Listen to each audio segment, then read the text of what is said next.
My parents warned me not to look out the window at night. I just discovered the horrifying reason why.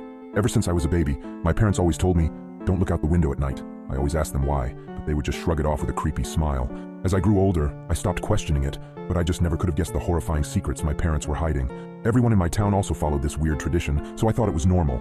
That was until I went to college and noticed that none of the other kids were like this. So during Christmas, when I went to my parents' house, I remember them telling me not to look out the window.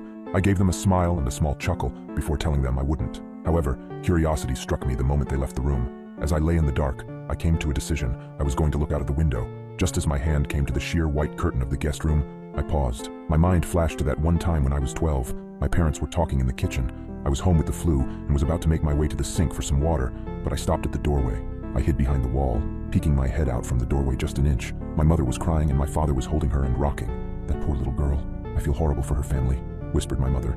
My father just nodded and continued holding her. I went back to my room after that. Several hours later, my dad came up to my room with several pieces of wood and boarded up my windows. "What are you doing that for, Dad?" I asked him. "Oh, it's nothing. Just safety reasons," he replied. I learned at school the next day that a little girl was found dead the previous morning, the window broken and curtains torn. I snapped back to the present. My hand drew back from the curtain. I shook my head, cursing myself for being so weird. What was the worst that could happen? It was just a window, it couldn't hurt me, right? As I reached my hand out again, my instinct was telling me to stop. My gut twisted as I reached nearer and nearer. Just as I touched the curtain, a painful howl came from the forest surrounding the house. I flinched back, deciding to just lay down and try to get some sleep. I forgot how hard it was to get sleep in my hometown. Every night, coyotes howled for hours everywhere in town, or at least I thought they were just coyotes. The next night, I woke up in a cold sweat. I glanced over at the alarm clock next to my bed. It was midnight.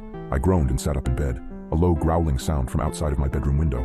I thought back to last night and decided that I had made up my mind about looking out. I thrusted my arm towards the curtain and pulled back hard, almost ripping it away from the rod.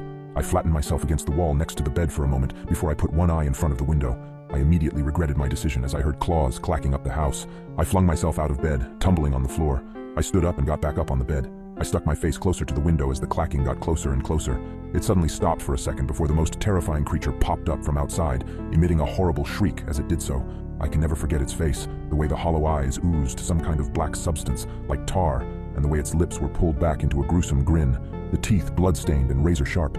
It looked like it had 4 limbs, its front 2 slamming on the glass and pounding. As I was frozen in front of the window in terror, my parents burst into the room. My father held a shotgun. He marched up to my bed and yanked me away from the window. He pointed his shotgun at the creature, shooting a bullet at it.